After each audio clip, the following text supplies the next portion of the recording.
So I felt I talked too much this morning. So let's chat this afternoon till the last half hour. I have the last half hour, the opportunity for you to say something, ask something, and hopefully there'll be some response to that, but we'll see how it goes. So what we're going to do this afternoon to start with, we're going to start with a bit of chanting. If you've been on retreat with me before, you know I'm kind of pretty keen on chanting. I'm keen on it for a number of reasons. I won't go into all of them. Partly from a devotional point of view, but also from perhaps more importantly, in a funny sort of way, as though they're not discrete from one another in a sense, but more in an energetic sort of way. Yeah? So when we chant, it's a more active form of practice. Yeah? It involves us more fully in a sense.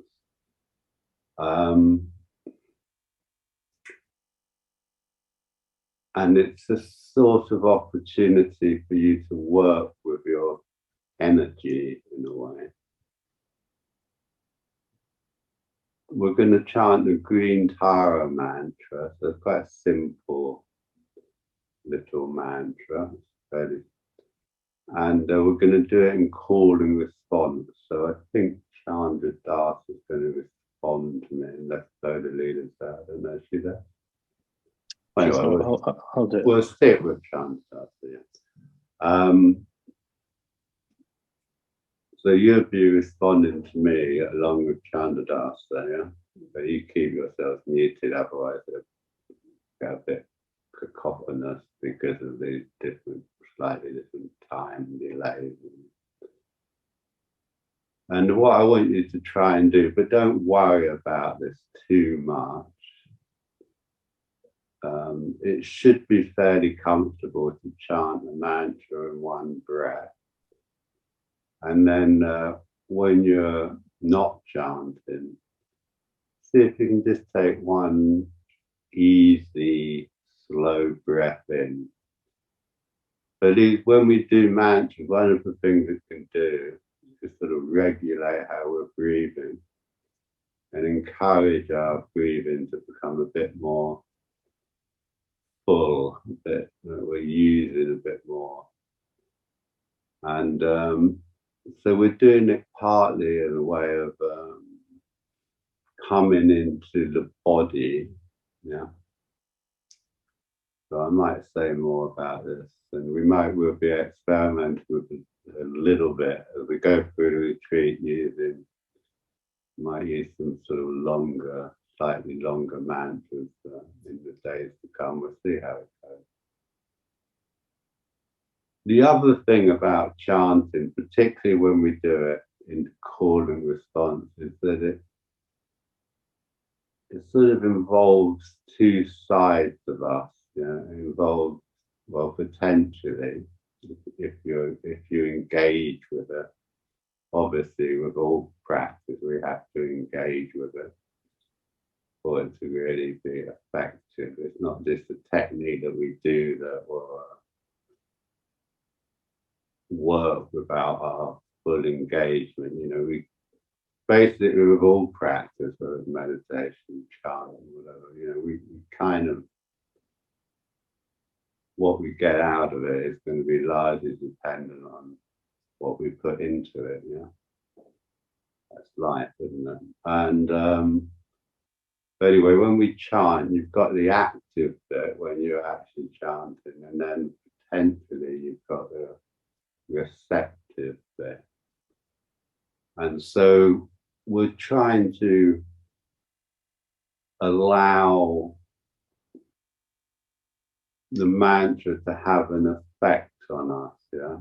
this sort of receptive and active these two sort of elements. They're not entirely discrete from one another, but it's one way of kind of understanding meditation. That sometimes when we meditate, we find that emphasizing the more receptive aspects of meditation is what we need to do. And at other times, we'll find that we need to be a little bit more active.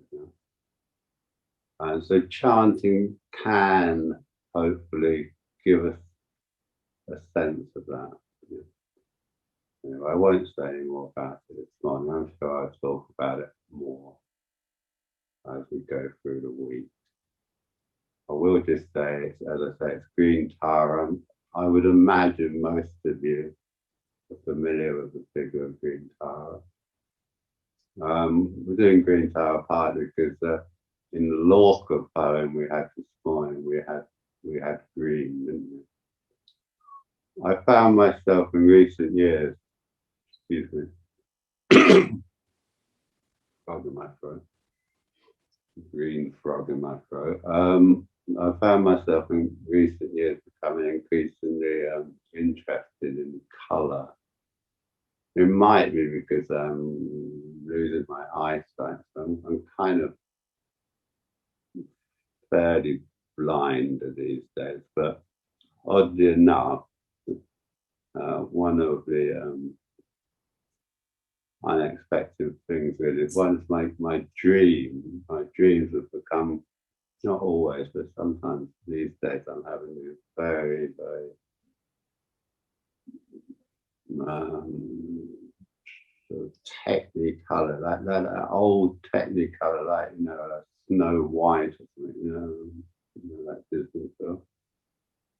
The old, anyway, very, very vivid, sort of oversaturated colors when I dream. Even if the dreams are fairly, not necessarily about anything that's interesting, but anyway, that's a bit of an aside, really. But I've become interested in the sort of archetypal power of color itself. And I think with these figures, these bodhisattvas, Buddhas, the color is a sort of primary quality, really. And the color itself, in this case, a sort of rich green. Just to imagine that color, has an effect on us. I'll leave it there. You can make of what you like. So we're going to color it. Sorry, we're going to color it. We're going to chant it 108 times. This is a traditional number of beads on a mala. So it doesn't take very long. It's very short mantra. And then we're just going to sit. We just have a period of just sitting. You can do what you like in this period. What I suggest is that you just sort of try and stay with your breath in a relaxed, easy way. So not kind of, it depends what sort of meditator you are, but maybe just turn down the sort of volume on getting concentrated. Don't worry about getting concentrated. Just stay with the breath, the whole body breath, like the third stage of the traditional form of the mindfulness of breathing that we do. Or if you, in some of the other texts of meditation, breathing in, experiencing the whole of the body, breathing out, experiencing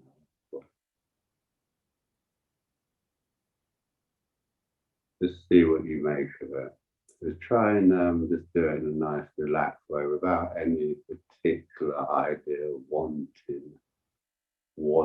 something from it, wanting to get concentrated or whatever it is you might think you're trying to do when you meditate, and just sort of let that go a little bit.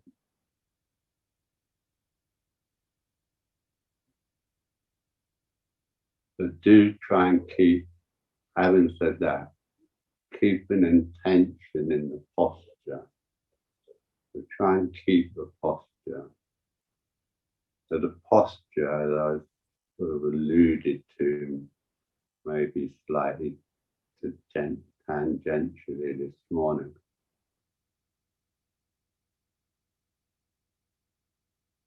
The posture kind of provides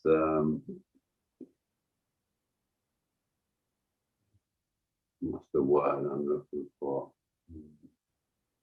The form, yeah. The form is found in the posture, and in a way that just trying to, okay, not in a kind of forced way, but just very gently try and let the breath gently open and align the body, sort of breathing ourselves quite gently and slowly into a better alignment.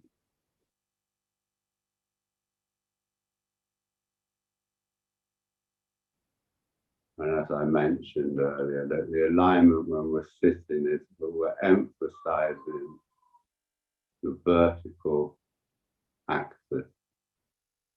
And we're doing this in relationship to the world that we're sitting in. So most immediately, most proximately, we're doing it in relation to the floor and the ceiling of the room if we're sitting in a room. But by imaginative extension, we're also doing it towards this kind of earth in the sky. Yeah. So we're trying to imagine that we're making the posture, we're breathing the posture, we make the posture through breathing. If that makes sense. And we're just gently allowing the body to become more aligned as we go through the practice.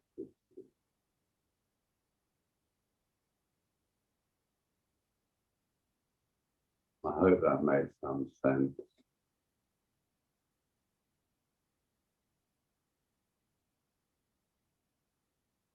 One of the things about doing these online retreats really,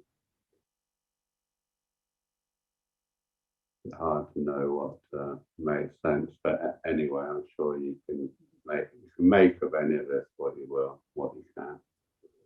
Okay, so we'll sit quietly for a short while, and when I'm ready, I'll start the mantra, and you will hopefully respond. Chandradasa will respond so we can all hear him. This is just really to keep the timing.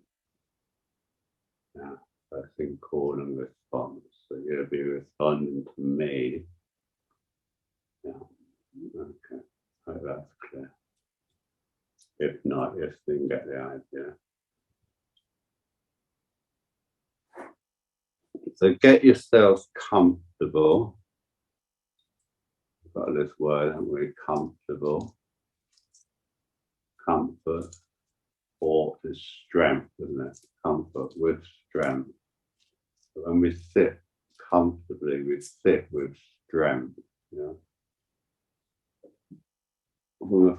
From a kind of physical point of view, the strength is kind of in a little bit of strength in the lower abdomen.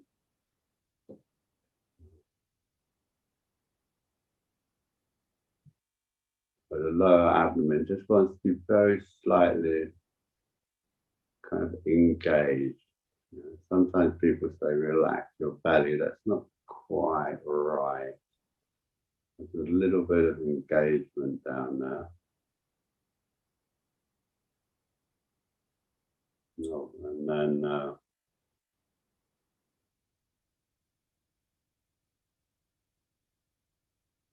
try and keep the posture as you chant. Yeah. So imagine it as a meditation.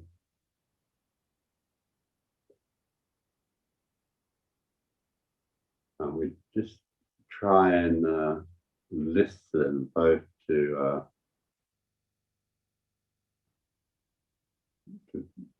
both the call and response. Try and engage equally in a way. So try and allow yourself to be receptive to the mantra. And then expressing the qualities, whatever you think the qualities of green Tara are.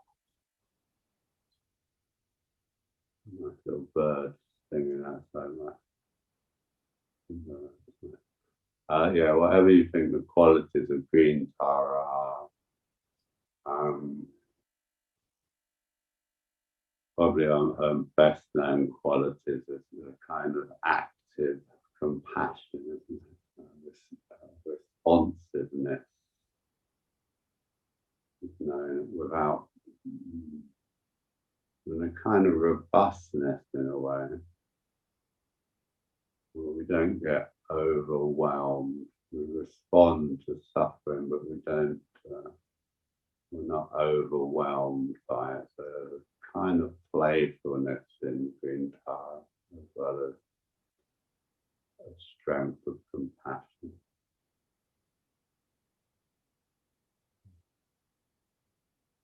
Try dropping your nose, the tip of your nose very slightly towards your navel. Make sure you're not pulling the head back.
So we'll do the mantra without the drop in the last syllable, and when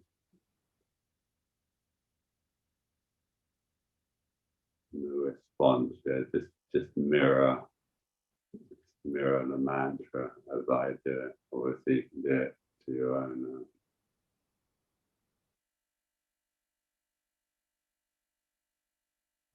Nobody's gonna hear you, so don't worry about being in tune or anything. I mean, my voice would be too low for some of you, so just do it in a comfortable way for you. You don't have to worry about being in tune.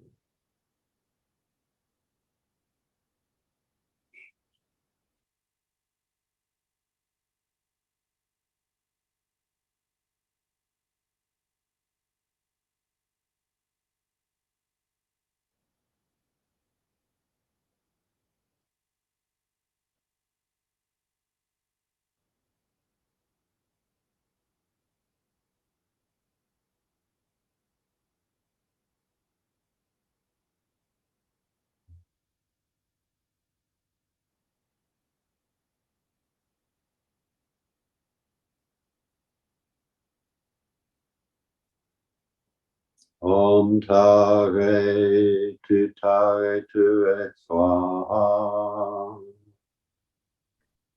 Om Tare Ture Swaha.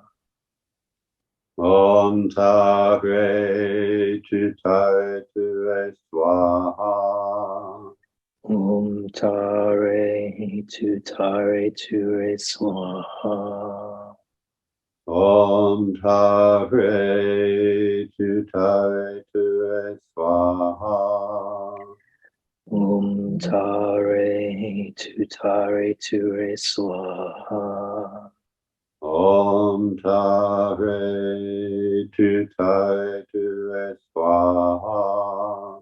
Om Tare Ture Swaha. Om Tare Swaha. Om Tare Ture Swaha. Om Tare Swaha. Om Tare Ture Swaha. Om Tare Swaha. Om Tare Ture Swaha. Om Tare Swaha. Om Tare Ture Swaha. Om Tare Swaha. Om Tare Ture Swaha. Om Tare Swaha. Om Tare Ture Swaha. Om Tare Swaha. Om Tare Ture Swaha. Om Tare Swaha. Om Tare Ture Swaha. Om Tare Swaha. Om Tare Ture Swaha. Om Tare Swaha. Om Tare Ture Swaha. Om Tare Swaha. Om Tare Ture Swaha. Om Tare Swaha. Om Tare Ture Swaha. Om Tare Swaha. Om Tare Ture Swaha. Om Tare Swaha. Om Tare Ture Swaha. Om Tare Swaha. Om Tare Ture Swaha. Om Tare Swaha. Om Tare Ture Swaha. Om Tare Swaha. Om Tare Ture Swaha. Om Tare Swaha. Om